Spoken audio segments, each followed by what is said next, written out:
Welcome to the Delta College STEM Explorer Simpocalypse for High School Biology project. My name is Nathan Elder, STEM Explorer Coordinator at Delta College. Simpocalypse is a computer application that allows a user to model the effects of a disease as it moves through a population. Modeling is an important aspect of the next generation science standards. So let's take a moment to define modeling. Scientific modeling is the generation of a physical, a conceptual, or mathematical representation of a real-world phenomenon that is difficult to observe directly. Scientific models are used to explain and predict the behavior of real objects or systems, and are used in a variety of scientific disciplines ranging from physics and chemistry to ecology and the earth sciences. Although modeling is a central component of modern science, scientific models at best are approximations of the objects and systems that they represent. They are not exact replicas. Thus, scientists constantly are working to improve and refine models.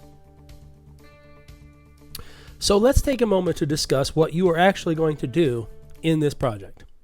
As mentioned, Simpocalypse is a high school NGSS biology and engineering project developed by the Delta College STEM Explorer program. And in this project, you will be engineering a solution to COVID-19. So what is Simpocalypse? Simpocalypse is an app that allows the users to simulate the behavior of diseases as they move through a population. In Simpocalypse, you can model anything from Ebola to the common cold. You could even model influenza, or as this project has you model, COVID-19. So in your project task is to use the most up-to-date information on COVID-19 to model the disease in the Simpocalypse agent modeling application. So if you're doing this project in the fall of 2020, it may look a little bit different than doing the project in the spring of 2021 because of what it says at the very top. Use the most up-to-date information. We're constantly finding out new information about a pandemic that we are currently right in the middle of. So then you'll propose and use the model to test a feasible solution for slowing down and or eradicating completely this pandemic. And the key is with the least impact on the normal functions of society. You see, we understand that diseases generally are passed from person to person, at least influenza, the common cold, and COVID-19 seems to be passed from person to person also. But you can't take every single person in the world and isolate them for 3 months to get rid of a pandemic. It's not possible to do that. It's not humane to do that. So we need to find ways that allow society to continue functioning in some normal sense, but still get rid of the virus or slow it down. Now, Simpocalypse can be implemented in multiple settings because your school might be using virtual or distance learning this year, but that's okay. You can do this with collaborating with your partners in this project through Zoom calls or however your school has decided to do virtual or distance learning.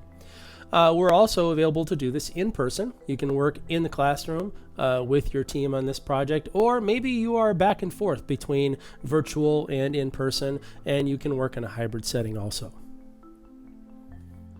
This project is rich in next generation science standards as well as Michigan CTE standards. And Common Core literacy standards and national technology standards. This can be kind of the boring stuff to look at, but it is useful to know that you're learning things that you are required to know in high school biology.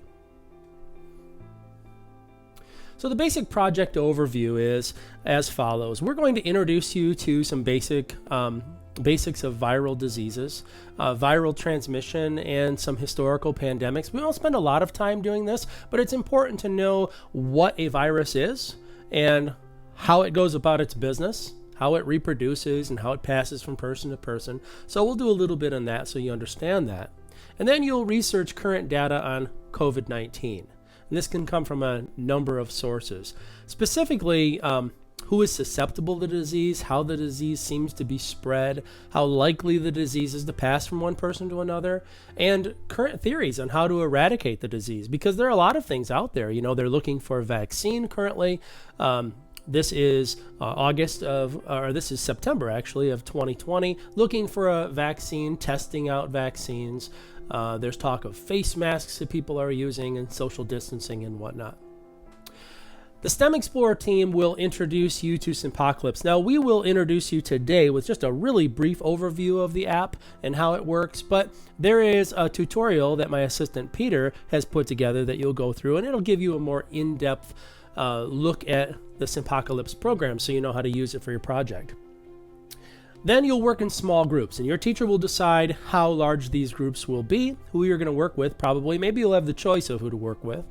But you'll work with the Simpocalypse application to actually model COVID-19. And you should try to match everything that the current data supports about COVID-19. Then you're going to propose a plan to control it. Now, here's a nice thing about Simpocalypse. It allows you to implement these features, such as requiring people to wear face masks and demonstrating how effective the face masks are and whatnot. Or also a social distancing or even quarantining people who are ill with COVID-19. Then you will present your findings to the class, and you'll describe how your findings compare and contrast with the current theories on how to contain COVID-19.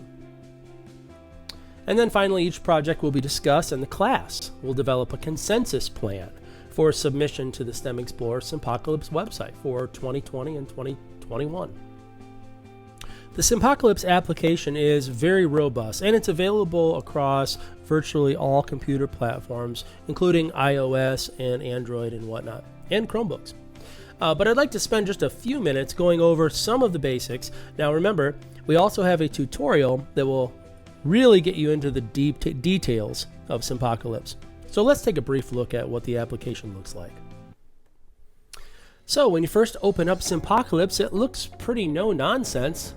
Doesn't look like there's a lot of bells and whistles, but it's actually a really robust, powerful application. So just want to go over some of the basics of the application. It starts out in what's called simple mode, but you're high school biology, so likely you'll be using complete mode.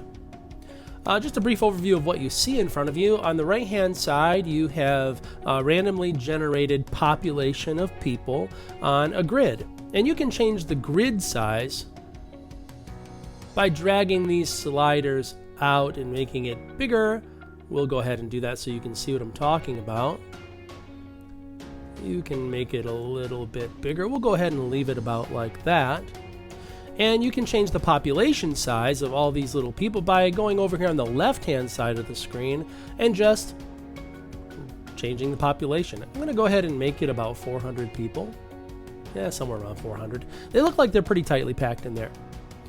There are all kinds of parameters over here at the top that you can set, like, for instance, the average health of the population. It's important to have good health, and here's another reason why you should watch what you eat and, have good nutrition and whatnot, and get some exercise, because the healthier you are, the more likely you'll have a strong immune system, and you can fight off things that try to attack you, bacteria and viruses. So this average population this population has an average health of good. We can change that, make it very poor or make it excellent if we'd like. We have birth rate and death rate simply because in all populations you have people being born and people dying and natural causes and whatnot. We're going to go ahead and click this as a respiratory disease.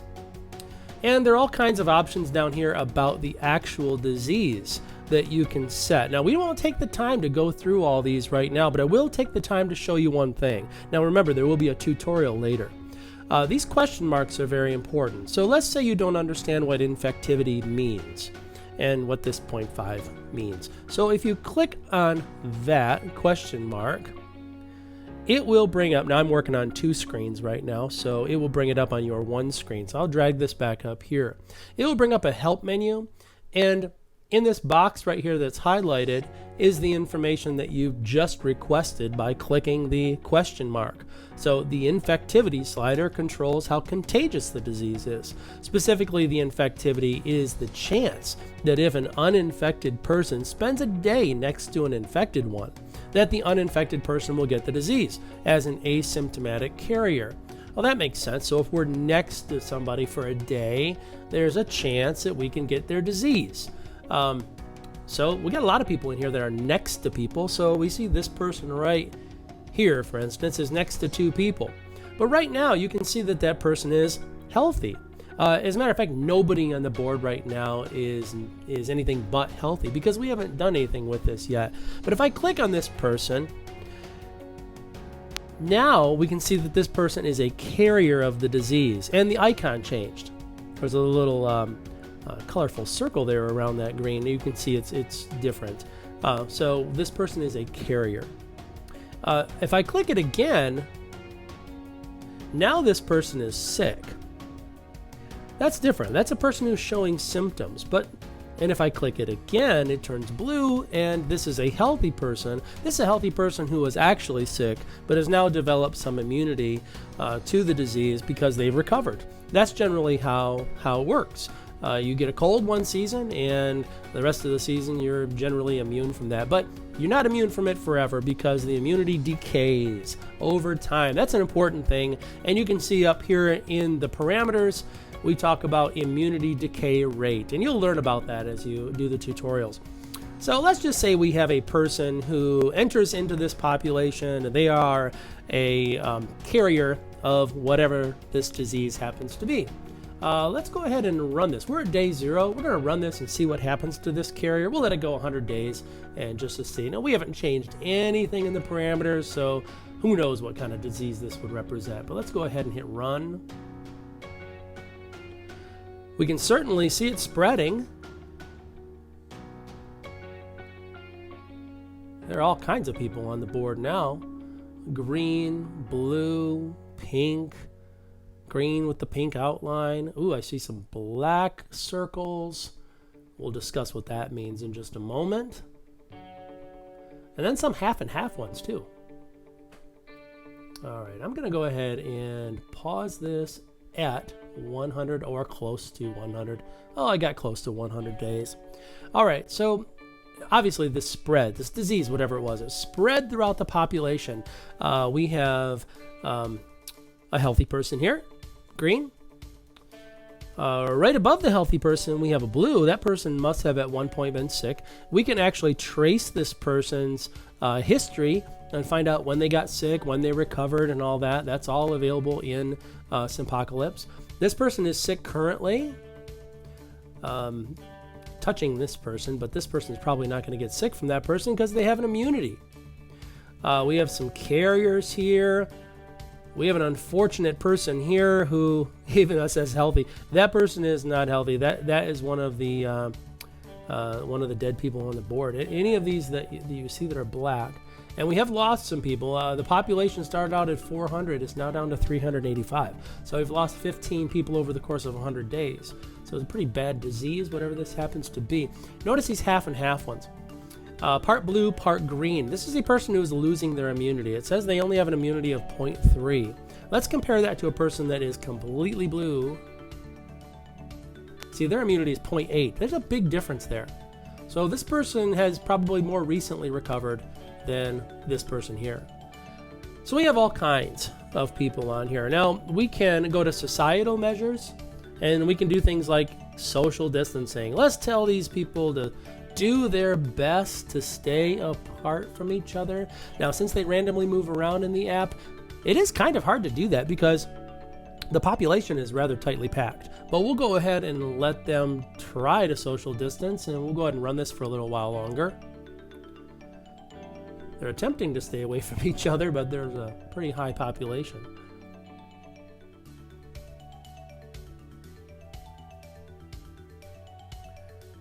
I do notice that there's a slight downward trend in that blue line on the graph. That blue line is the average immunity of the population. Seems to be going down just a little bit. Now we're going to pause this at 200. And just notice a couple things, and there we go. We're right around 200. So our population dropped again by about 30 people.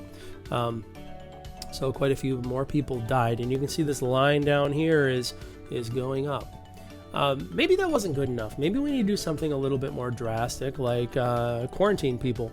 So we're going to quarantine everybody who is sick and see if it does anything to the disease. We'll go ahead and run this for a little while. When we quarantine, you can see little dark boxes surround the person, and that represents that they are out of touch from other people, except maybe people who are bringing them food and whatnot, because that will always be the case in a population. Hey, it looks like we're getting more green people.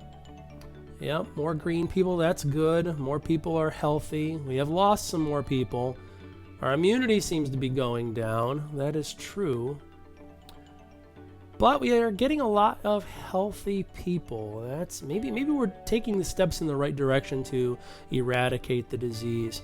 You know, we'll pause this right now. We can do other things, like a vaccine might become available, and we can vaccinate the population. Maybe it's a medium effectiveness of vaccine, or maybe it's a highly effective vaccine, or maybe very, very low, or maybe it's not effective at all.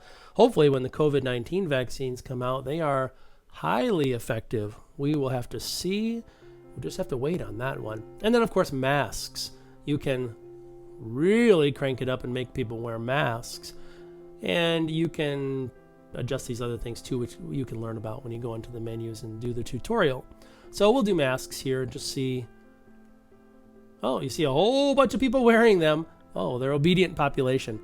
And looks like it's going to be quite effective in the parameters that we have set, because it looks like the disease might be eradicated, and yes, it is. The disease has been eradicated. So these are real effective masks, obviously. Right now, the jury's out, and we are doing a lot of studies right now to find out how effective masks actually are. So as you do this project, you will learn more and more information. And as I said, a project done in the fall is going to look different than a project done in the spring, simply because we'll know more about COVID-19. Who knows, maybe even a vaccine will come out sometime this fall or this winter, and maybe it'll be really, really helpful for eradicating this disease.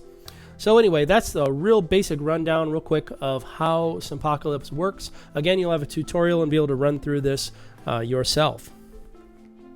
We are so excited that you have joined us this year on this project. We think you're going to learn a lot.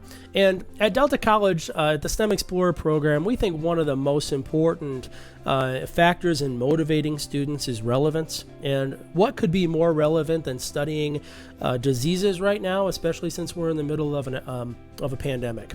So we wish you the best of the luck on this project. We are going to be here to help you and answer your questions along the way. And thank you for participating. Good luck.